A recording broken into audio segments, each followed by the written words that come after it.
If you can't deal with you, if you can't look at yourself in the mirror, if you can't forgive yourself, if you can't say we failed back there, but there's still greatness in the inside of you. If you can't do that to yourself, it's very difficult to love somebody else at that level. Our relationships are really a reflection. The reason it's not working is because you can't divorce you. Is it too late to heal and repair because of the baggage of someone in a relationship? Or can you still heal and mend and recreate a new relationship in a broken relationship? What do you say to people that are really struggling, that really want love, really want intimacy and connection and just deep compassion with someone else, but they're afraid to do the healing work because the trauma is so scary? You need to examine the pattern. Do you think we are ever able to run away from our past or our traumas? I think you gotta have a dream. The School of Greatness. Really? Yeah. Please welcome Lewis Howes. Welcome back, everyone, to the School of Greatness. Very excited about our guest. We have the inspiring Pastor Michael Todd in the house. Yes, sir. Very excited that you're here. Thank you. First off, congratulations to you, my brother. You are killing it, and you and your beautiful fiance. Thank you, man. I don't know. I had to fly out here for this interview. I'm excited, man. Last time we did this, it was phenomenal. Yeah, man. And I'm just excited to be with you, bro. I'm excited, man. You are a rising spiritual leader in the world. You've got an incredible church and community in Oklahoma. You have written a New York Times bestselling book, multiple books, #1 New York Times bestselling book of relationship goals, which we had you on here for last time. And now you've got a new book, Damaged But Not Destroyed, From Trauma to Triumph. Yes, sir. That I think is going to really inspire and impact a lot of people. And I'm excited for people to dive into this because I think a lot of people are driven by wanting to have love and success. Yes, sir. They want to feel empowered and powerful. But a lot of us are driven to get into relationships or driven to be successful based on some type of wound or trauma of not feeling enough, not being lovable, having something that's holding us back, and we're trying to prove ourselves. Yes, sir. I raised my hand from the past of me being in that situation in business, sports, and relationships. Yeah. And we were just talking about this before. That drive, that wound can get us to incredible heights. Yeah. But it can also be the thing that kills us. Yes, sir. And burns us out and go through breakup and hardship. Yeah. I want to start with relationships before we get into success. Okay. Why do you think a lot of relationships aren't working out today? Yeah. Specifically to our culture and society, is it because people are choosing wrong? Is it because they're getting into a relationship at the wrong time? Is it because they're not clear on the tools on how to have healthy relationships and intimacy? What do you think is wrong with relationships today? So, first off, I want to say that relationships are how we were, I believe, designed to interact with each other in this life. So for everybody that's listening and watching and be like, that's why I don't do no relationships. I don't want no relationships. Like, you're missing out on, I believe, what is the fabric, the most valuable connection you could have is authentic, real, life-giving relationship with somebody else. So for everybody that's been hurt, I just feel to start there, to everybody who's been burned and wounded and all that other stuff, I do believe that this is how God intended for it to be, us to be in relationship. But the reason, to answer your question, why I think it's so hard and it doesn't seem like a lot of people are doing well in relationship is because of 3 reasons. Number 1, I don't think that they're bringing their full self to the relationship. I think many times when people start in relationship, they really give versions of themselves. And I understand it to a degree, but some people have been married for 10 years and still they've never met who they really are married to. Ooh. Some people have been in business with people for years and they've never really met their business partner. Right. They're getting these versions of them that are triggered by, number 2, their trauma. Mm-hmm. So the version I present of you is not really who I am. It's who I am after I was in the relationship with the last guy. It's after I'm in the relationship with the last business partner. So when I come, I don't come with fresh trust. I don't come with fresh expectation. I don't come assuming the best. I come to you like, maybe you won't hurt me like the other person did. So I'm going to give you this much because I never want to actually feel that again. Wow. And you can never really love unless hurt is an option. Wait, say that one more time. You can never really love. It's being hurt is not an option. Interesting. And a lot of people are trying to mitigate the hurt so they also mitigate the amount of love they can feel. Interesting. And at the level that you are vulnerable, it's the level that you can actually experience the love, the acceptance, the joy that you really want in a marriage. And so I always ask people, I was like, who are you bringing to this relationship? Are you bringing the broken, battered, wounded, jacked up, pessimistic version of yourself to this? Are you actually saying, you know what? I need to start over. This is a brand new person. I need to maybe not even be in a relationship right now so I can go heal. And that's my burden of even this book and some of the things that I'm talking about. I really feel like the quality of our life would increase if we would allow the quality of our healing to increase. And most people don't want to take the time to heal. I mean, you used to play ball. Man. Like, think about it. Every contact sport has an off season. And the primary reason for an off season is what? Healing. Healing. I've been getting hit. I've been running. I've been lifting weights. I've been ripping and tearing and all the different things. And so I need a season so that I can become the version of me that I know I can be up here. But my body, my emotions, my will needs time to become that in here. Yes. And a lot of people are jumping from relationship to relationship, business entrepreneurship to business entrepreneurship partner. They're going from this to that. And I'm scared that many people aren't reaching their greatest purpose or their greatest height because they have not taken the time to actually heal. And so that would be the answer to my question, to your question holistically. I think people aren't doing good in relationships is because they're not tending to themselves.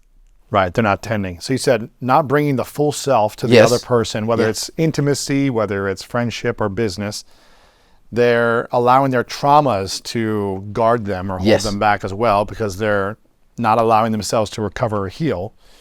What would be the third thing, did you say? I would say that the third thing of this, now you got my mind going 1,000 places. Now I'm ready to start relationship goals part 2. But the third thing would be that they don't tend to themselves. Yeah, they don't tend themselves, yeah. So what ends up happening is I'm a person of faith. And so the Bible says that you can only love your neighbor at the level that you love yourself. So if you have a level 2 out of 10 of self-love, You and only self-care. can give at maximum a 2. Wow. And a lot of times you don't give nobody else the maximum. Right. So again, if you can't deal with you, if you can't look at yourself in the mirror, if you can't forgive yourself, if you can't say we failed back there, but there's still greatness in the inside of you. If you can't do that to yourself, it's very difficult to love somebody else at that level. And that's where I think a lot of times our relationships are really a reflection. The reason it's not working is because you can't divorce you. But you can let go of them. And you don't like what you're getting from you, but you can not like what you're getting from them and try it again. Wow. And so I think that sometimes I'm talking heavy right now, Lewis, but what I am saying is I feel like some people need to take time to reflect and remember, to retool and then renew. And I think that's how out of that your relationships will be so much more vibrant. They'll be so much more intentional, as well as you'll get to experience the fruitfulness and the joy out of those relationships because you've done enough work on you to know what you're actually looking for. This idea of healing is something that I've really loved over my last decade, but specifically over the last 2.5 years, I've dived deeper into internal and spiritual healing. Yes, sir. And it has created a level of peace and an internal environment of harmony that I've never experienced in my life. Yes, sir. That allows me to see clearly, or at least more clearly, right? Yeah. Of who's in front of me, what I want. It just gives me more awareness. But I remember many years, if not decades, feeling very anxious when a relationship wasn't working out, going through a breakup, and feeling like I got to get back on, my relationship game quickly. And never really taking the time to heal because it was really scary. Yeah. It was really scary to face the trauma or the shame or the whatever it was I was holding on to. It was scary, and all I wanted was intimacy and connection with someone else. I didn't want to be alone. Yes. I don't know if anyone can relate to this. Everybody watching or can listening. relate to that. Everybody So can. for those who are like, you know what, but I feel so alone. I feel so scared. This trauma, I don't want to think about it because it's so dark. Yeah. Or it's so hard for me to focus on. What do you say to people that are really struggling, that really want love, really want intimacy and connection and just deep compassion with someone else, but they're afraid to do the healing work because the trauma is so scary? So I would say to you, because I know there's thousands of people watching this that feel that exact same thing. You need to examine the pattern. Man, that's so true. Because if this is a pattern of you continually getting hurt because you do not heal, then it might be better for you long term to do the work to heal so that you can cut the cycle. Yes. I think about rest in heaven, Kobe Bryant, when he tore his Achilles, and he said he could come back and play before he was fully healed. He was ready.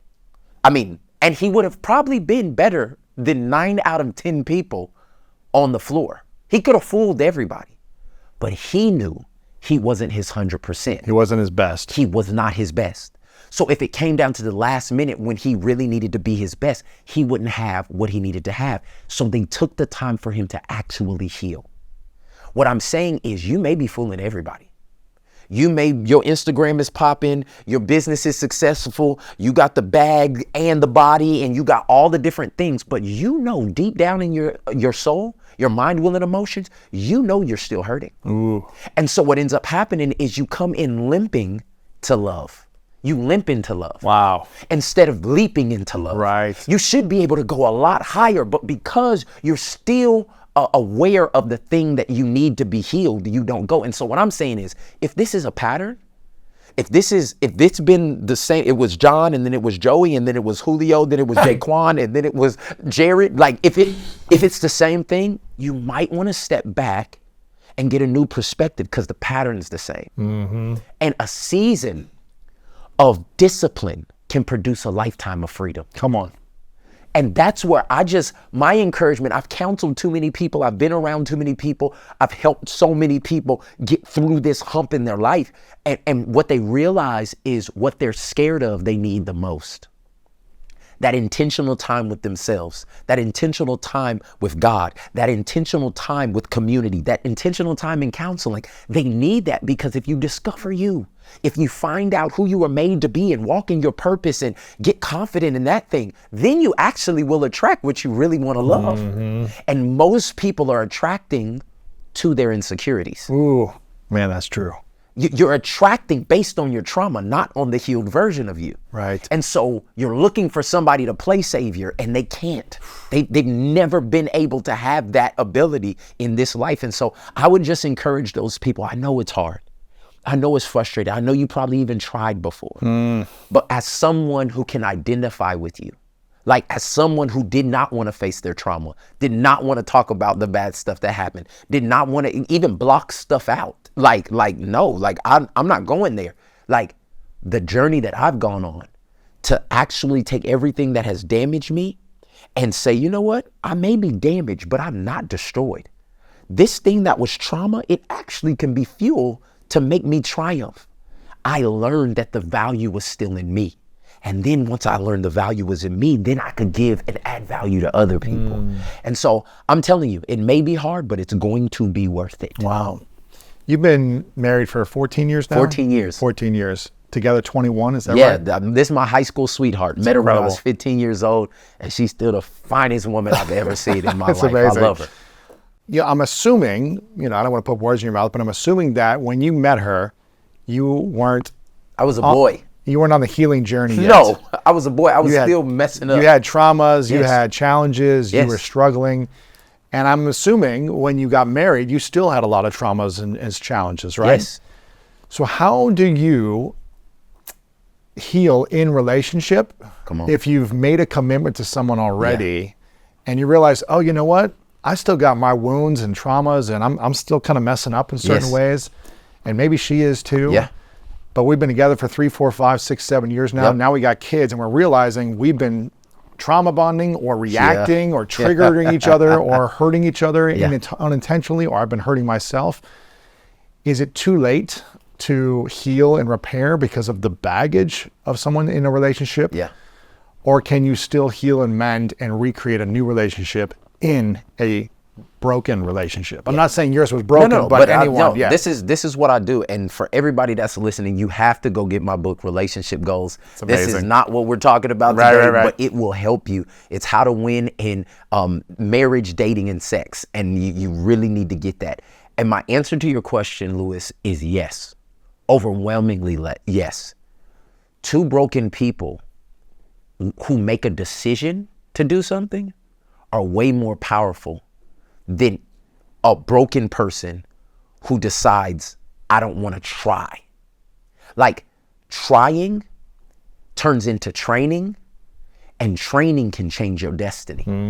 And so I've seen it in my life. I've seen it because the reason I say get the book, because I tell you all the stuff I did. Like, I messed up, I jacked up, I lied, I had months of insanity. I did all that other stuff. But this is my motto: progression, not perfection. If somebody sees that you are moving forward or making attempts, statistics tell us that their ability to have grace for your mistakes grow exponentially. Wow. Many times people are frustrated by the immobility of somebody, or the paralyzation of somebody, or the nonchalant, I don't care, I'm not doing nothing attitude. But when somebody sees somebody trying, their grace goes up significantly. What I'm saying is, it can't be one-sided, but if two people come together and say, you know what, we've been jacked up, we've been messing each other up, I trigger you, you trigger me, this turns into all of this stuff. We've made mistakes with each other. We've jacked up, we've cheated, we've hurt each other, we spent money that people didn't know. Let's be real about it. Like, I went on a vacation with my girls and you had no idea what was happening, or were you really out with your boys watching the game, or were you, come on, like real stuff. I have seen all of those things change when people have made a decision. Wow. And this is what I say, I think I told you earlier, it applies to so many areas of your life. When you make a decision, your decision changes into a discipline. You have to do something that's a discipline. Okay, we're gonna go to counseling once every 2 weeks. Or we're going to meet with another couple that's older than us and ask them how the hell they didn't kill each other. Right. Or we're going to, you know what I'm saying? We need a discipline. We're going to take walks together. We're going to talk. We're going to make a discipline. But once you get that discipline, somewhere around the consistency being all the time, even when you don't want to, it turns into a desire. Yes. You literally go from a decision to a discipline to a desire, and that desire continued will change your destiny. You can apply that to any area of your life. You can apply it to relationships, money. You can apply it to what we were talking about earlier, health and working out. But I'm telling you, this is the formula for life. It is a decision. I don't want to, but I'm gonna do it. That turns into a discipline. I don't feel like it, but I'm gonna do it. Which then one day turns into a desire. Man, I actually want to do this. And then it changes your destiny. And if you can apply that to any area of your life with consistency, you will take every trauma situation and it has to turn into triumph. Ooh. Every single one of them. And that's something you've been doing in your health journey over the last year now, year and a half, or what? About 2 years. 2 years. Because Yes, when sir. I saw you, I think it was about 2 years ago when I saw you last. Yeah, I was a little fluffier, bro. I was a little more packed on. I had a little extra weight on You me. had some extra love on you. Yeah. But what allowed you to make a decision with your health to optimize health? Because it's been a 2-year journey. You've been disciplined on this journey of health. Was there a trauma holding you back? Was there an old pattern holding you back? Was it just life was good? We're on the School of Greatness podcast. I'm going to be hot, humble, open, and transparent. The truth of the matter was I was an emotional eater. If we won, I ate. If we lost, I ate.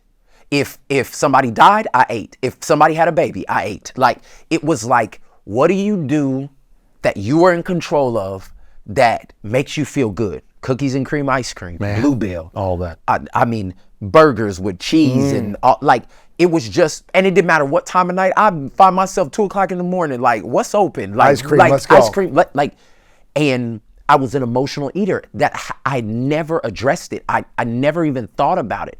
When I began to gain another level of success, responsibility, all of these different things, now it gets magnified because I'm feeling it all the time. Like, I'm responsible for this many people's livelihoods, and people are depending on me to be inspired and be drawn closer to God and all this other stuff. And you start feeling that pressure. And what do? You need a release.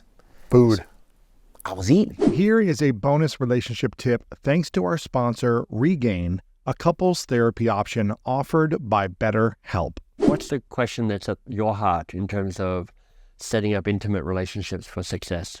I'm just trying to think about all the things that I did with Martha, my girlfriend, which is essentially the opposite of everything I've ever done before. Yeah. But the thing that really made me say, oh, this is my partner, right? And I can really feel safe, emotionally, spiritually, physically safe with this person. Is early on I said, listen, I've made a lot of mistakes in my past relationships. And none of my past relationships have worked. But in each one of them, I wanted to do therapy when they weren't working. Right. And the partners that I chose never wanted to do therapy with me. Right. They were resistant. Yep. It took a year and a half, 2 years of like it not working and me saying, hey, can we do this and find support? Yeah. And they never wanted to do it. And I said, listen, this isn't really an ultimatum, but I want to feel emotionally safe. Would you be open to going to therapy in the beginning of the relationship? Not when things have problems in the future, but can we go together now? Yeah. She was like, 100%. That'd be amazing. I'm down for whatever. She was like, I've always wanted to do that too. Yeah. I felt like, oh, okay, just her acknowledging that. Yeah. And then us doing it has been a beautiful foundational process. You've heard us talk about BetterHelp online therapy, so we also want to share their couples therapy option, Regain. Visit regain.com/greatnesscouples. It's a powerful tool for any relationship at any stage. Bro, I got up to 270 pounds. I was 270 pounds. I was slow. I was trying to hide. I was insecure, which tapped into another trigger, another trauma of mine of being insecure about how I looked and how I felt and all that other stuff from young. And so I literally got to a point where I was looking at myself and I was like, you're not going to be able to do everything that you were put on this earth to do if you do not do something about this issue. Right. Your current identity did not fulfill your future vision. See, bro, you talking my language Let's right go. now. I'll say it like this. My future self could not get there without my present self. Right. And my present self was killing me. Right. Like it was literally destroying all of the opportunity, all of the thing. And I was like, I got to do something about this. Right. And so I started on a journey, bro. And literally I couldn't do 5 push-ups. Like I'm gonna put it out there for every person that's like, no, I should be able to do more than this. I was 35 years old. I could not do 5 push-ups. I had to start with 5 and 10 dumbbell weights. I was out of shape. I could not run for more than 5 minutes. Like it was horrible. And everybody laughing right now, just okay, hold your horses. Cause now it's a whole different thing. Like literally for a 2-year process, I turned my garage into a gym. The trainer comes to my house 6 days a week. Wow. Like I invested money. I invested in equipment. I stopped buying cars and stopped doing all the other stuff because what good is it to have a vehicle that I can drive that looks good and the vehicle God gave me is trash? Oh. Like, think about it. How many people are driving in luxury cars and the one vehicle that you get and you can't trade out and you can't lease out, you are literally riding around or walking around in a hoopty. Right. And I was like, no, I'm going to put this into this. And literally I've lost over 50 pounds. Wow. I'm stronger than I've ever been in my whole life. But the truth of the matter is the least thing that happened to me is the physical transformation. It's what happened to my mind. It's what happened to my emotions. I am more confident in my word now than I have ever been. In your word. In my word. Because a lot of times we say stuff and the reason it doesn't happen is because we don't believe what we say. Right. A lot of times it's not anybody external. It's like, I'm gonna make $1 million. And it's like, I don't even believe that. Like, hopefully it happens, but like, you don't believe your own word. And the person that you need to trust the most when it comes to doing what you need to do is yourself. And many times we know how many times we break our promises to ourselves. I'm not gonna eat the cake, and 10 minutes later you're eating the cake. I'm not gonna talk to her, or I'm not gonna make that business deal. It's too much money. Like, we know that the person, if you really evaluate the person who is broken, Their promise to you more than anybody is you. That's true. So what happens when you don't trust you? It makes you approach other people differently. And so for me, this process has made me trust myself. I know when I did 75 hard, and I don't know if you know about that program. I know for Sabbatical. Okay. Yeah, bro, I did 75 hard. That's hard. It's hard. 2-a-days. 2-a-days. One has to be outside, a gallon of water, reading 10 pages of book. You got the whole thing. Yeah. I did it. And I did it not in this shape. I did it a year ago. Oh man, that's even harder. Oh, bro. But when I finished that, this is not a season anymore. This is my lifestyle. Wow. I believe me now. So doing the physical work with the emotional and spiritual work, I feel like a new person, bro. Wow. I have literally turned into a different person with the same values, but a different vehicle. That's incredible. And that is what I desire for everybody. It was like my life was in black and white, and now it's in full HD color. And I believe that those three components, the spiritual side, connection with God, the physical side, connection with yourself, and the emotional side, the connection with everything that's happened to you. If you work on those, if you do the hard work in those areas, the quality of life that you will live is off the charts. Here is a bonus relationship tip thanks to our sponsor, Regain, a couples therapy option offered by BetterHelp. What's the question that's at your heart in terms of setting up intimate relationships for success? I'm just trying to think about all the things that I did with Martha, my girlfriend, which is essentially the opposite of everything I've ever done before. Yeah. But the thing that really made me say, oh, this is my partner, right? And I can really feel safe, emotionally, spiritually, physically safe with this person. Is early on I said, listen, I've made a lot of mistakes in my past relationships, and none of my past relationships have worked. But in each one of them, I wanted to do therapy when they weren't working. Right. And the partners that I chose never wanted to do therapy with me. Right. They were resistant. It took a year and a half, 2 years of like it not working and me saying, hey, can we do this and find support? Yeah. And they never wanted to do it. And I said, listen, this isn't really an ultimatum, but I want to feel emotionally safe. Would you be open to going to therapy in the beginning of the relationship? Not when things have problems in the future, but can we go together now? Yeah. She was like, 100%. That'd be amazing. I'm down for whatever. She was like, I've always wanted to do that too. Yeah. I felt like, oh, okay, just her acknowledging that. Yeah. And then us doing it has been a beautiful foundational process. You've heard us talk about BetterHelp online therapy, so we also want to share their couples therapy option, Regain. Visit regain.com/greatnesscouples. It's a powerful tool for any relationship at any stage. Damaged but not destroyed is what we're talking about with the book.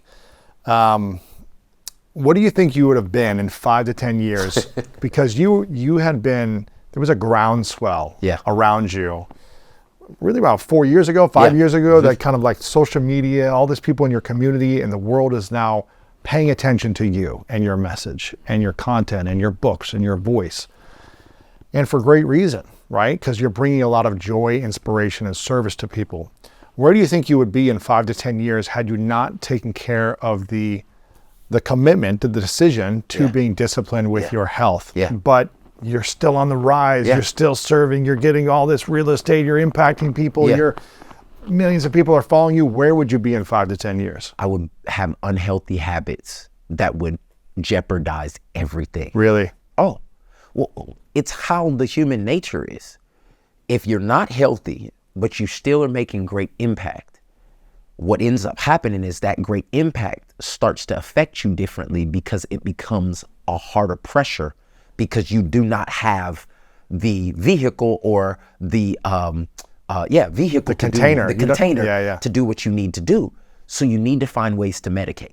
To numb, to medicate, to whatever. To release all of those words. Right. And that's when people start making stupid decisions. Oh man, what is the decisions that most people make? Oh, it's been the same since the beginning of time. It's the girls, the gold, it's the greed, it's the, like, you start taking more than you're supposed to. You start investing in relationships that have no actual benefit for your life. You start becoming, you got into it with the right motivation, and now the motivation is just money.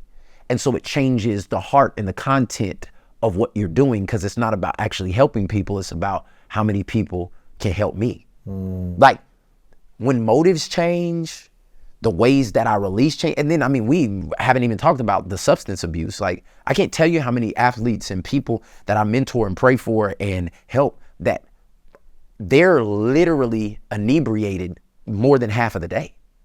Like, Smoking, alcohol, drugs, popping mushrooms, pills, whatever. Yeah. they're literally not remembering the life they prayed for. Wow. They were in some locker room or somebody's mom's house praying that they could get into this situation. And now they are so overcome with their past traumas and their current pressures that they are literally numbing themselves and saying, bro, I don't even remember. So you're living the greatest moment of your life and you don't even remember it? And it's because this is what we do as humans, because I don't believe that God created our bodies to be able to handle that kind of stress and trauma. And so we have to figure out a way to keep going because we want the results of it, but we can't really keep going because it's killing us. Wow. And so we try to find ways to do it. And that's why I say the safest way to get into the place that you need to be is you need to deal with your past issues so it can change your present situation and it can prepare for you a great future. Yes. Do you think we are ever able to run away from our past or our traumas? No. Your body keeps the score. It does. Like, I mean, people act like not saying it does something. No, your body is a computer that is taking all the information and it's storing it. Mm-hmm. Stress, hypertension, all of the, I mean, we have people dying of heart attacks at 32. It's crazy. Like, there is so much information coming to us every day, all the time, so many ideas, so many opinions. All of those things were never a part of the core creation DNA for a human being. So you think about processing all of that and then processing processed food and then taking on all digital of the pressure information. and digital information and then worried about everybody's comments of you and how skinny and how, like, think about the stress that your body and your mind and your emotions is under, not to mention that then real life stuff happens. You have a miscarriage. You lose a loved one. COVID happens and your business has to shut down. Like, that means that something has to be prioritized. And that something is not anything external. It needs to be us. We need to deal with the issues, the lies, the hurts, the layers that have made us into this person, but maybe the very thing that's trying to take us out. Right. And so for me, I mean, I just know that part of my issue, even with food and weight and emotional eating, I need to talk about some stuff. I needed to. What did you need to talk about in order to get clear? What are you talking about? I needed to talk about insecurities. Okay, so I talk about it in the book, but I'll just sum it up right now. I had this revelation that I had become allergic to being good. I could only be great. I was in a situation when I was young where I was good at playing the drums at 12 years old. And I mean, I was really good. And I was in our church back at the house and I was better than the drummer that played for our main service. Like the adult service, you know what I'm saying? And all I wanted at 12 years old is to play drums in the big church. That's what I called it, playing drums at the big church. And the guy who was over all the music, he was like, you are really good. And they would always give me props and all the other stuff. But he would always let this older guy play that was not as good as me. And I would come every Tuesday, the only kid there for their rehearsals. And I'd be there with my sticks. I would come early. I'd make my parents drop me off. I'd know all the music and everything like that, but they would never let me play. And I did this for months. Like months. I knew all the music. I knew all the song. I was hoping that he would just fall dead and just fall off the thing. Yeah, and then I was able to catch it. I mean, this is in my 12-year-old mind. You know what I'm saying? But like, I knew I could do it if somebody would just give me an opportunity. And they never let me play. And I remember being on that maroon chair. And see, this is how subtle trauma can come into your life. And this is why we have to evaluate it. I remember sitting on a maroon chair in the back, and I decided that being good was not good enough. I had to be great at everything. Wow. Because if I was great, they couldn't deny me. Like if I was great, there's no way they wouldn't let me do that. And from that day on, at 12 years old, my engine changed. I couldn't be good at anything. Okay? No, I'm not playing a game unless I'm going to smash you. Wow. Like I'm not. And now, this now seems like at that age, it seems endearing. It's like, wow, this young man is, wow, he's proactive and he's gifted and Motivated, he's motivated, hungry. he's hungry. Like, and so now I'm getting attention from it. And now I'm getting accolades from it. And now so it's like, oh, this is great. I made the right decision. Like, I'll never be good. Nothing good is good. I will only be great. So my car had to be great. My business had to be great. My wife had to be great. My family had to be great. Everything had to be great. And this served me for almost 20 years until I reached this level of success and everybody wants me to come speak and everybody wants me to do this. And we found out that my only son had autism. So now my wife is broken. She's depressed. I'm confused. I'm the guy that's supposed to have crazy faith, but I can't do anything about my son. He's no longer looking at us. He's not saying any words. His younger sister's developing past him. Like he's peeing and pooping on himself every day. Like what's going on? And now my motor is I have somebody here that looks like me that's not great. And it's not even good. I don't know how to process this. So now I'm going to go and I'm going to make more money. I'm going to da-da-da-da-da. But my wife needs me. I have the person I've loved for my whole life sitting here saying, I don't care if we have any more money. I need my husband. Wow. I need you to sit with me. And I'm like, well, yeah, you sit there, but because now my motor to be great is no longer what's going to help me. If I would have taken all the dates, if I would have kept going, I would have lost my wife and my family. Wow. I would have lost my legacy.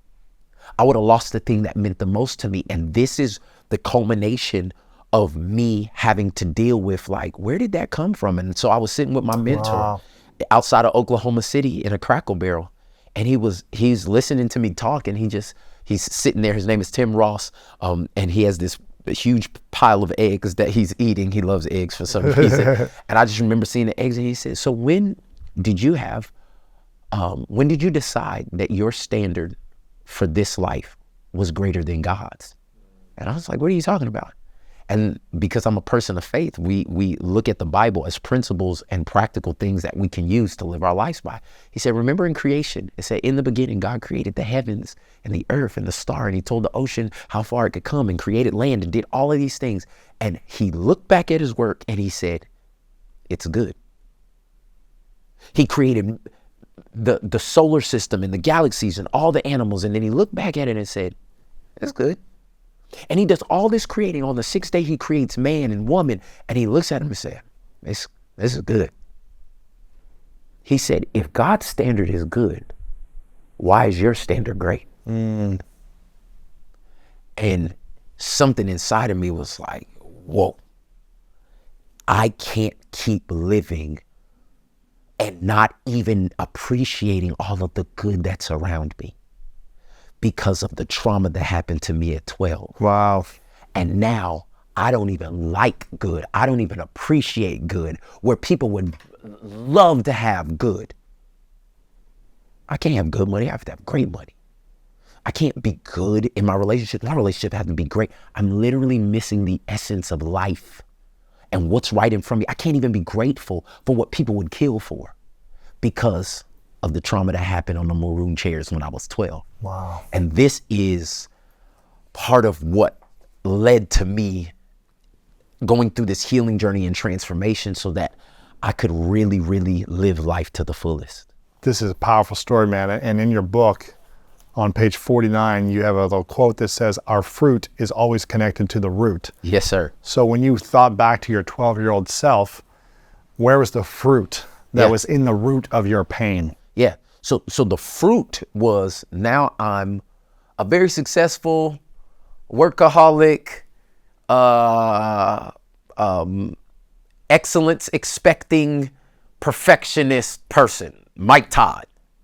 But the root was, I was an insecure little boy who felt like nobody saw him. So I was going to make sure you saw me. Ooh. So now everybody will look at the fruit and be like, yay, like, wow, like that is phenomenal. But the root was trauma. The root was damage. And The foundation helped you get there, in a sense. yeah, Yeah. it was motivated negatively. right. But if you never stop and examine it, it would have been the same thing that destroyed me. Right. It helped you get to a certain level. Yeah. But just like the same thing that helped Mike Tyson get to world champion status is also the thing that destroyed him. And this is why I'm telling everybody who's listening right now, it may be time to stop and evaluate. Just because you're doing good doesn't mean you're doing good. But Mike, how can I stop when I need to be relevant? How can I stop when my competitors in the space are going to outperform me? How Yeah. can I stop when so much is dependent on me right now? And so what I'm going to say to you is your value system is broken. Like, if that's all that matters to you is your competitor and not your actual peace, if all that matters to you is I need to be relevant instead of I actually need to be real, have it. And we'll see how long See you what can happens. do that. Yeah. But I'm telling you, as I counsel and I lived it and I've been with and I'm on the phone with people every day who are like, I mean, how in the world do you commit suicide with hundreds of $1 millions in the bank? How do you beat all your competitors and you don't want to live? Like, we've seen that story 100 times and we always chop it up like, man, that's sad for them. But we don't realize that if we don't deal with the things that we got stuffed back in the closet of our lives, and how our parents treated us, and how we didn't get picked for certain things. And I'm not trying to give anybody their story, but what I am saying is that for all of us, if we live in this world, there is something that has happened to us. And for many people, it's very traumatic stuff that has happened to you. You don't even talk about. Nobody, your husband, your wife, your closest friends don't even know. But if you don't deal with it, what ends up happening is at some point, it may be the very thing that delays or totally destroys your destiny. Absolutely. And what I'm trying to tell you is, like, right now, you watching this, you listening to me and Lewis talk about this, this is your sign. It's time to start working on the old stuff. Absolutely. It's time to start dealing with the trauma. And I believe that all of your damage can actually be the thing that turns into your destiny. Every wrong, bad thing that I've done, I have now used and turned that pain into a platform.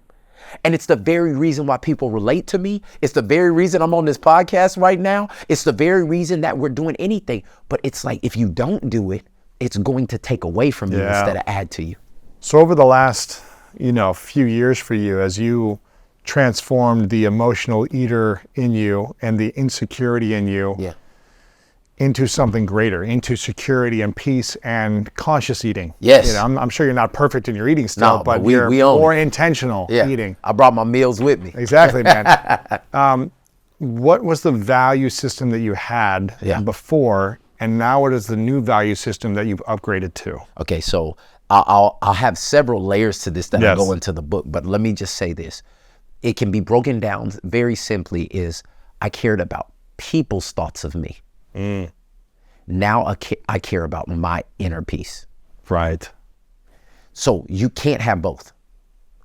If people's thoughts of you are more valuable, then you will do everything to keep that going, even at the peril of yourself. You'll be a constant people pleaser, and that is exhausting. It's not just exhausting, it will make you extinct.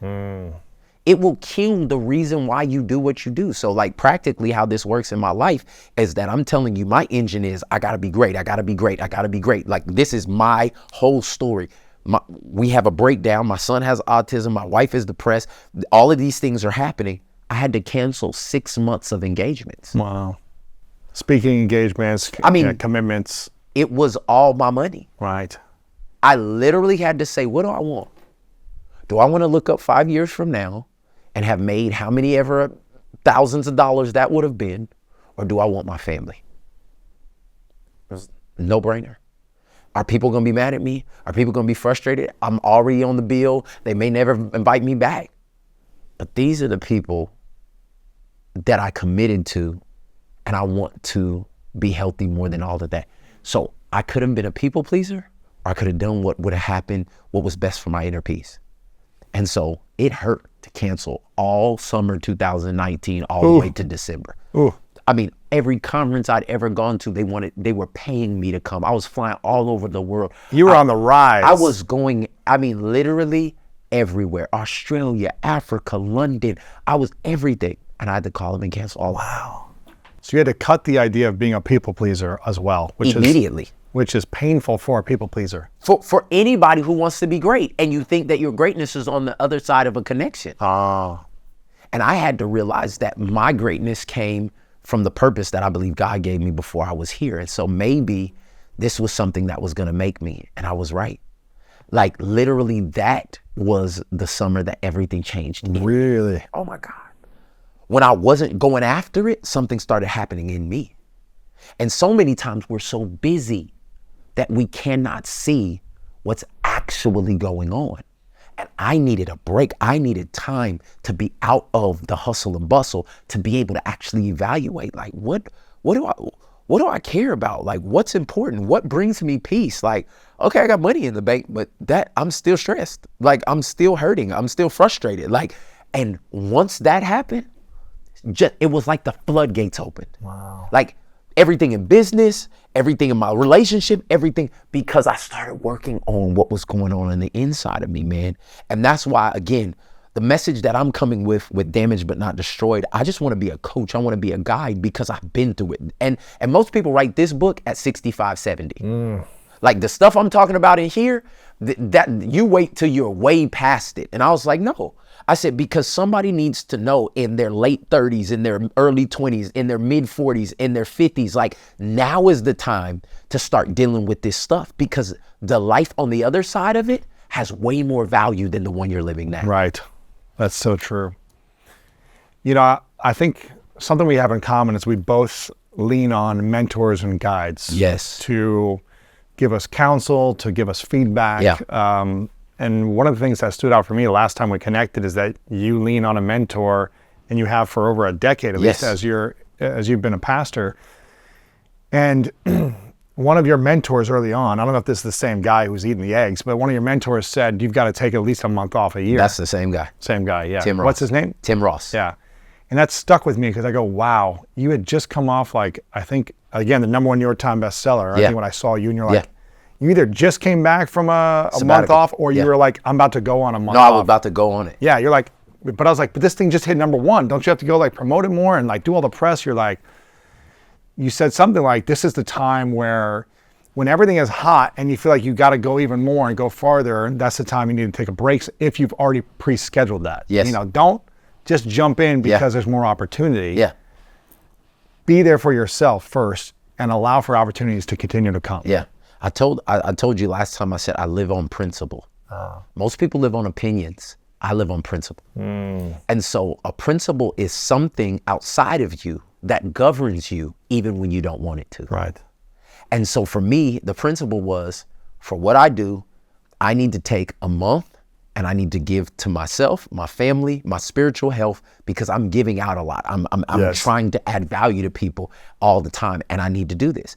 And so literally when we did relationship goals, it hits #1. #1, I barely passed English class. Okay, let's be very clear about this, Lewis. And my first book goes #1 New York Times bestseller, okay? 13 weeks, it's on the New York Times bestseller list. 13. And it comes down to the time that I'm supposed to go on my sabbatical. And the only reason it's gonna come off the New York Times bestseller list is because I stopped promoting it. My publisher's like, hey, keep going. I know what you said, but and this was where I felt like my internal spiritual guide was saying to me, this is when I'm going to see if you're a real man or not. Wow. Are you going to keep your word to yourself? And I said, I got to do it. I shut off social media. I shut off everything. And as well, I shut off the New York Times bestseller. Right, because the week you left It's off the list. That's crazy. But How did that make you feel, though? I felt like I won. Wow.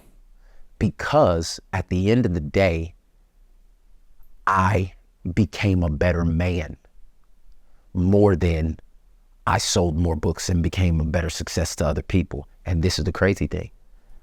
My next book, New York Times bestseller.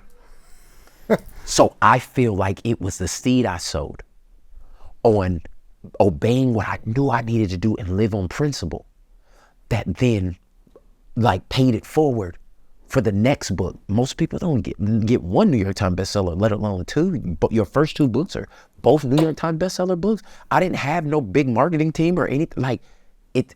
I believe that was the nod from God. Wow. Like, you did it. You did it. And that's where, for me, I just feel like when you do the things you know you need to do to preserve yourself, it always works out for you in the end. That's true. It does. When someone goes through the damaged but not destroyed path, Yeah. and they start facing their traumas or things from their past, they start facing it as opposed to running from it. Yeah. And they start to feel a sense of inner triumph. They start to feel a sense of peace. They start to feel a sense of harmony. They start to feel like their full authentic selves. Yeah. Yeah. And maybe they've gotten out of a couple of bad relationships, and now they did this work because they realize that I'm part of the problem. I am the problem, right? I'm in all these relationships. Yeah, I'm It's the about only me. one that keep going to the relationships. And they've taken this time and they've reflected, and now they start going on some dates. They start having some fun. They start connecting with people. They start meeting people. How do they know when they're choosing the right partner for them? So now you're asking a real big question. It depends on where you feel your purpose is. You do not pick partnerships based on pleasure. You pick partnerships based on purpose. And I think that's where a lot of people get messed up. There are a lot of people you can be compatible with, but they're not going the same direction as you. If me and you were to say right now, let's go to Disney World, there are probably 15 different paths to get there. And there are some people that are like, well, let me stop way over here and let me go over here. But if we were riding in the same car together, we would have to go on the same road, on the same highway, getting to the same place because our purpose was to go to this destination. I think a big part of my burden for our generation when it comes to business partnerships, relationships, all those things is to pick partners for purpose, not just for pleasure. Yes. Because the pleasure wears off when you get in a pit. Like when it ain't working, when we lost the money, when you used to dress up for me and now you looking like a grandma, like all of those things, that's when you have to pick partners that you remember. Why did we get together? What was the purpose of this? What did we say we were going to do? And so a lot of times when people are starting to date and have fun and do all the different things, they're not thinking purpose. And it's hard to think purpose when you have not spent enough time with yourself personally. That's true. So, because you don't know, like the only way, again, congratulations to you and your beautiful fiance. But part of the reason y'all connect is because of where y'all both want to collectively go. 100%. If she wanted to be in a different country as a scuba diver instructor and you knew you were supposed to be here doing this, it would conflict with what you could do together. Yeah. And maybe you could be in a relationship for a while and then you start saying, hey, I miss you. And she was like, well, the fish, I love the fish. Like, and I'm being very Sure. sarcastic, but what I'm saying is that is what a lot of our relationships Yes. look like. It's like the sex is bomb, we connect physically, but our purposes don't align.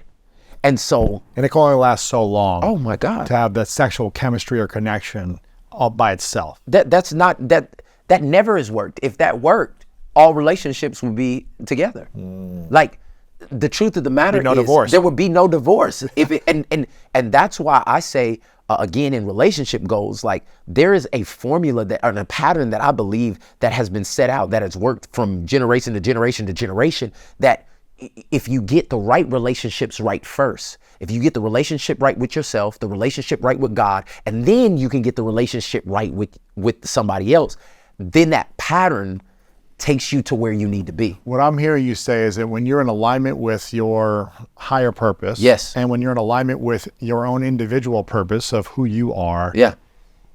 you'll start to align with someone else, and you'll start to see, okay, we're on the right track together. And maybe Yes. you like different things, but we have a similar idea about a vision and a value system for our life. And then what happens is the most magical part. Tell me. Is that you guys make each other better.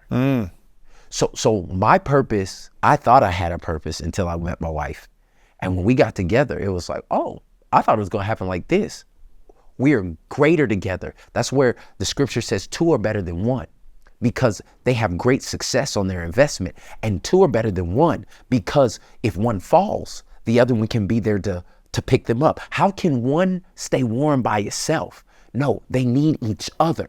Like, there is exponential growth, there is exponential clarity, there is exponential success when 2 people are going the same way for purpose and they're in partnership. Interesting. And that's why a lot of times I just tell people it's very hard to pick a partner if you don't know the purpose. If you are starting a company and you're doing tech and somebody else is doing agriculture, that's not the partner you would pick. You would pick somebody in that same space. Yes. So that y'all could go the same way together. But what about someone like you? You met your wife when you were in high school Yeah. sweethearts. You didn't really know what your purpose was at that Hex point. no. You just were like, we just want to, Yeah. we like each other, we love each other, Yeah. we want to be together, Yeah. let's do this, let's have fun, let's be together. You know, and I think a lot of people, not that that's wrong, but a lot of people get into relationship out of attraction, likability, and then they definitely. start loving each other, and they're just like, let's just be together without asking the questions about purpose. Yeah. So if someone's already gotten into a relationship and they're like, we don't have a purpose, how can they create that as opposed to just end the relationship? And how can they make sure that they're both in alignment? So what I would encourage everybody to do, and this is why I encourage you, if you have teenagers or if you have young kids or anything, you need to get them relationship goals, because there's just certain things that if it's not talked about or you're not known, like, you're just going to fall into crap. And then you're going to have to deal with the consequences. So, like, I don't think people should do that. But this is a practical step that people can do. You need to go somewhere that you guys like as a couple and have a vision retreat. Dude, I did this with Martha. You did it? After 3 months of dating her, before we got committed, we went to Sedona. Okay. And we did a vision retreat. Yes. A vision and a values retreat. I love it. We both had a journal. I told her to bring a journal. I took her to a top of a vortex. I don't know if you've ever been to Sedona, but essentially a rock. It's supposed to have like energy or something, right? Gotcha. So we went to the top of a rock, and I said, listen, I'm going to do an exercise for us. Put in some like meditative music, just us 2 up there, sunset. I said, I want you to dream about the future, about what you want to create in your future and our potential future. Yeah. And I would love for you for a few minutes to write down all of your main values in your life now and what you're going to value in the future, at least what you think you're going to value. Yeah. Maybe some stuff changes, but at least your core values. And she did this exercise, and I did it separately on a different piece of paper. And I did the same thing because I didn't want us to be influenced by seeing someone else's. And we brought them together and we said, let's review this. And it's kind of a moment of truth. Do our values align? And thankfully, our values were very much in alignment. And, you know, maybe there's a few things that she had different than me and vice versa. That's beautiful. But I was like, okay, cool. I have no problem with that. And she had no problem with mine. So we aligned, and that gave me clarity and peace. Yeah. And I said, okay, what is our vision for a relationship? What is the vision that you want? Because maybe it's completely different than what I want. So we both did that exercise, and we came together and we said, this is the vision. And it's really to have a purposeful relationship, to be a relationship that is of service to each other and to the other world. people. That's beautiful. And since we were both in alignment, I was like, man, I feel really peaceful. Let's make this happen. Yeah. You know, let's commit to this. But let's think about it. What is an alignment? If you take your car in for an alignment, what they do is they lift it up and they start making sure that everything is balanced. Yes. So that we can actually get back on the rough road and still stay together. Right. Yeah. Like, not fall apart. Not fall apart. That's true. The wheels don't want the wheels to fall off. And we don't want one wheel to be low, so it makes us drift a certain way. And so I would just encourage couples, business partners, friends that may have gone through different seasons, because that's what me and Natalie had to do. I went from a boy to a man. And so we had to revision every decade. Wow. And I would encourage every relationship to do that. Revision every decade. Right. You're not the same when you're in small kids to now you have teenagers. You're not the same to when you have teenagers to when they're out the house. And a lot of people that have great relationships in one season have horrible relationships in a different season because they've never revisioned. Wow. They've never faked, okay, the kids are gone. Like, what do we value now? Yeah, and your vision when you were 17 together is completely different different than your vision now. It's completely different because of the trials we've been through, the trauma we've been through, the triumphs we've experienced, as well as the world we live in. Right. I mean, the world we live in now compared to when we were 18, 19 is completely different. And so I would just encourage people get a vision and values. I love that. That's a beautiful ad. A vision and values retreat or some time and just really realign. And when you add the faith component into that and you add the family component into that, it changes the focus. Faith, family, focus.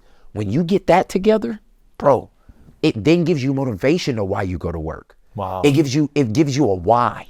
And too many people I'm finding, especially out of the pandemic, they've lost their why. Why am I doing this? Like, why is this important? And that's why I, again, in this book, try to help people realize, like, this may be a pain point. This may have been a hit you didn't see coming. I say this all the time. There's no hit like the one you don't see coming. Ooh. Like, that's when you get the haymaker and you get weak in the knee. And I think relationally as well as personally, a lot of people have had some hits in the last 5 to 10 years. I didn't know this was going to happen. Health, relationships, career, money. Well, I didn't know. There was no way. Everything was bright and sunny, and then it was just a storm. And that shit has caused trauma that has made people not get back up. Right. But I believe that all of those things, if you would just get some of the right tools, and that's what I try to provide you with in this book, some right tools, you could actually turn all that trauma into your greatest triumph ever. So when did you start preaching? Was it 10, 15 years ago? Yeah, bro. I don't even know it was an accident. Right. It was like But something I just it's been stumbled over 10 years, Yeah, right? yeah, It's been yeah. over 10 years. About 15. Call it 15 years. And you've been married almost 15 years. Yeah. And you have seen a rise of service, of opportunity, of abundance to yourself, of transformation, of healing, all these different things. You got four beautiful kids, right? 4 beautiful kids. You got all these different blessings that have come to your life, and you've been able to bless countless people in your community and globally, some that you know, some that you'll never meet. Yep. And you've done a lot of this in the last 15 years. Yeah. And you have a lot of mentors that you reach out to that give you wisdom, that give you counsel. But if you had to go 15 years into the future, to your future self 15 years from now, Yeah. and be the mentor to you today, Yeah. what would be that counsel you would say after all the things you're about to go through in the next 15 years, after all the ups and downs, the beauty, the joy, the impact, the service? If you could imagine time suspended and you're creating and developing, all these things are happening, and you're now 40, I don't know, you're in your almost 50 at that point, 52 or something. What advice would you give yourself today? Yeah. Authenticity is your superpower. Be real and admit when you're wrong. If you enjoy the journey, people will enjoy it with you. History will be on your side. I heard the quote that said that people overestimate what they can do in 1 year and underestimate what they can do in 10. I've really adopted that because our world right now is so, what's in the news media today? What do you do today? What do you do today? But 10 years, how many times have people risen and fallen? How many times has the market went up or come down? How many times have people made tons of money and lost money? But if you just stay consistent, be disciplined, enjoy the journey, be authentic. I never have to walk into any room and be something. I'm me.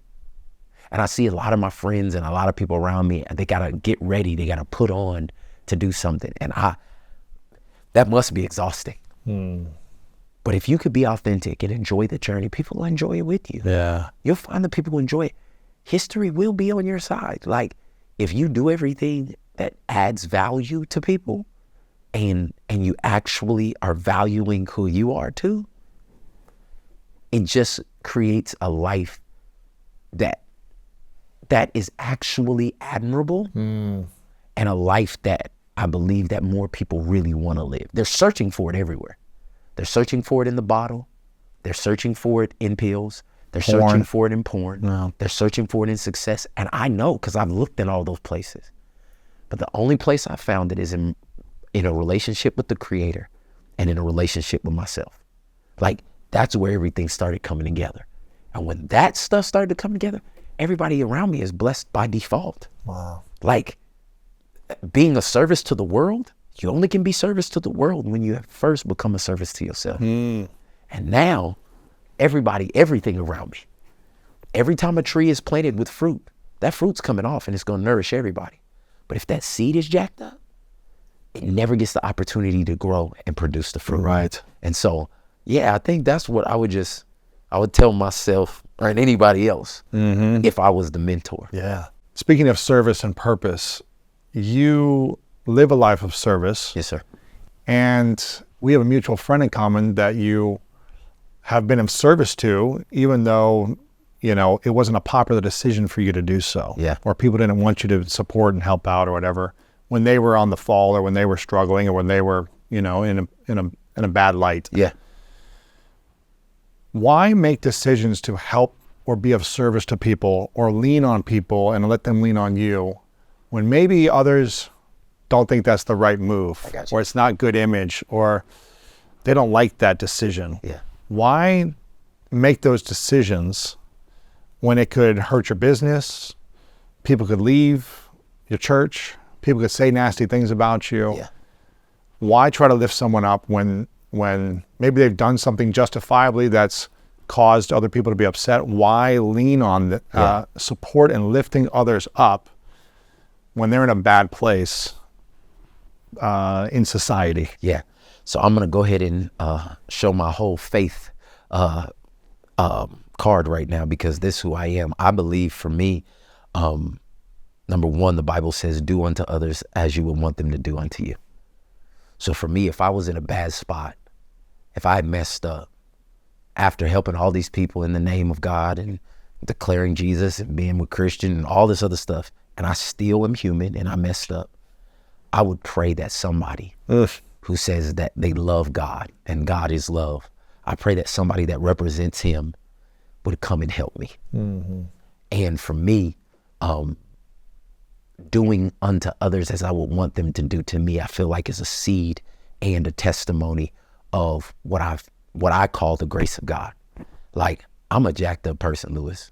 Like, I've written some cool books and I've made it through 14 years of marriage, but I was addicted to pornography. I was a liar. I was a manipulator.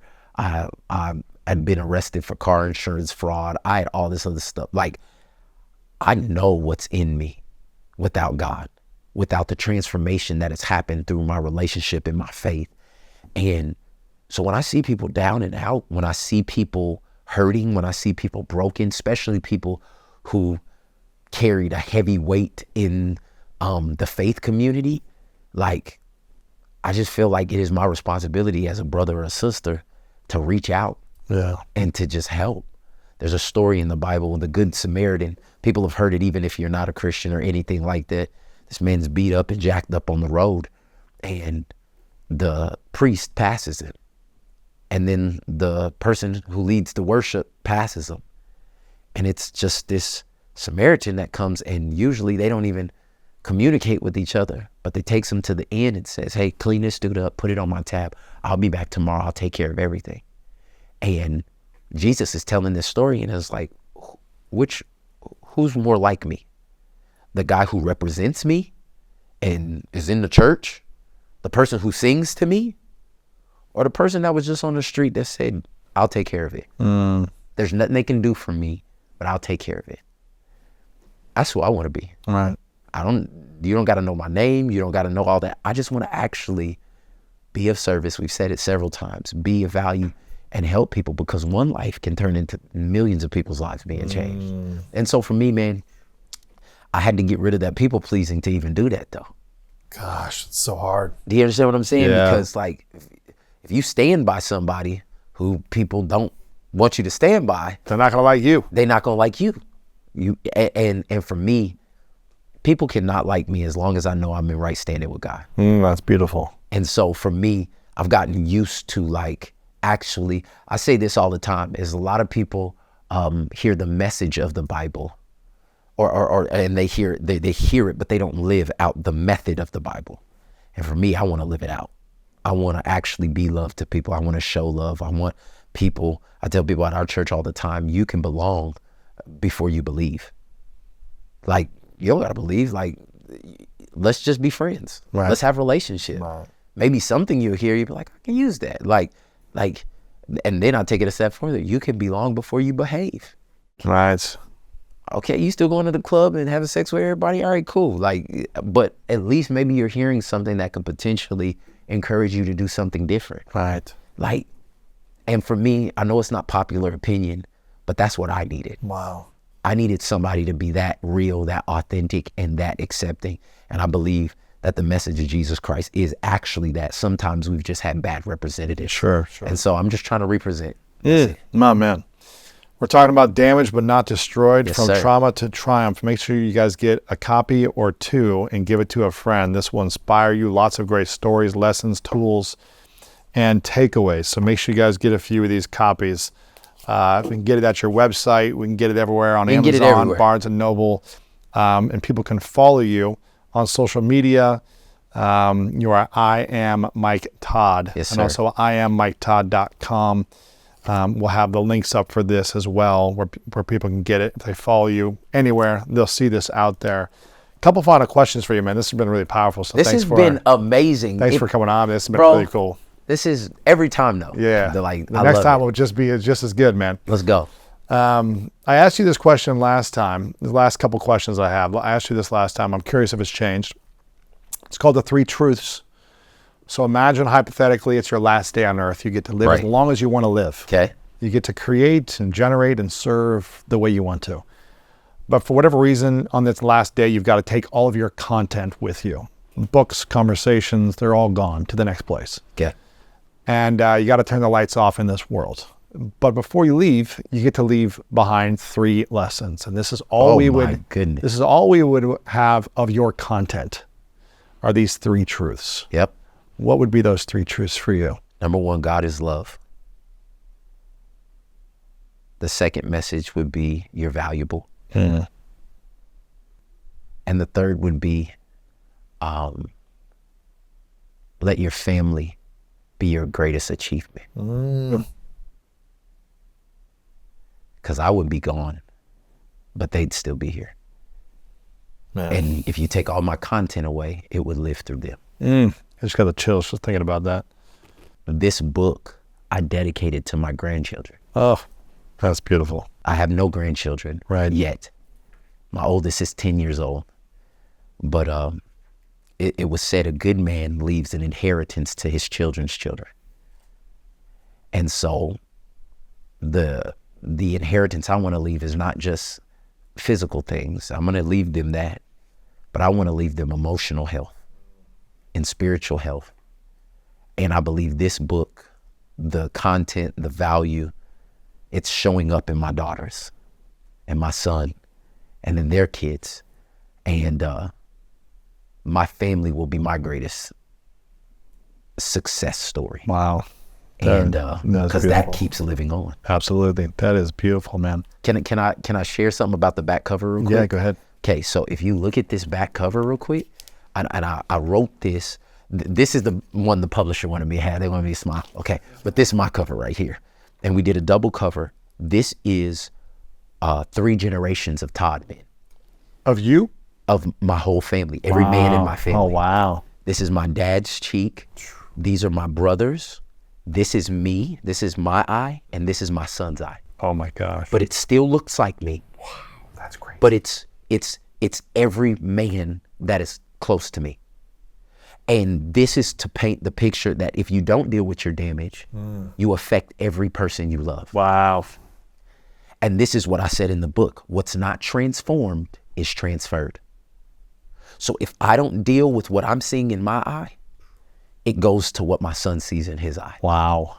And so this is like the most powerful creative picture. Shout out to my little brother Grayson and my god brother John, who came up with this concept. But this is why That's beautiful. You need to deal with your stuff, because the people you say you love the most will experience the most effect if you don't. Wow. And if you can't figure it out for yourself, at least do it for the people you love. Dude, this is amazing, man. I'm so excited for this. I want people to get a copy. Damaged but not destroyed. That's a really cool concept right there. Before I ask the final question, Michael, I want to acknowledge you, man, for doing things that are of service, not to impress people. Doing things that are on purpose, not to people please. And doing things your way, which is in alignment to a higher power for you. Yeah. Not because you're trying to keep up with everyone else. Oh, man. So I really acknowledge you for that, man. Thank you, Because brother. I've heard, great things about you from other people. I loved our interactions. I love the conversations we've got to have, and I hope we have many more We're to gonna come. have more, brother, more. On and off this show. Yeah. But You're about to get married, brother, so I got I a know. lot of wisdom You that got I can wisdom. I'm share gonna with be you, reaching baby. out to you and say, tell me Hit all me of up, it. bro. Hit me up. Final question for you, and this is an interesting one because we all have a different definition of it. What is your definition of greatness? Oh my goodness, I'm on the school of greatness. My definition of greatness, if you would have asked me this a year and a half ago, 2 years ago, it would have been different. Because that's all I could accept. I'm fine with people being great, but it cannot be the only thing that's acceptable. So for me, my definition of greatness has changed to greatness is being good at what you know your purpose to be. Like if you're good at what you know your purpose to be and good at what your purpose to do, you're great. And a lot of people want to be great at everything, but now I just feel like good is okay at what, let me say it like this, good is okay at the right thing. And if you're good at the right thing, you're great. Nobody can change anybody. That's the truth. Like if there's a truth in life, is that humans are unpredictable. And when a woman is trying to change her man, she's trying to feel safe. She's trying to create a man that won't hurt her. A man that won't look at other women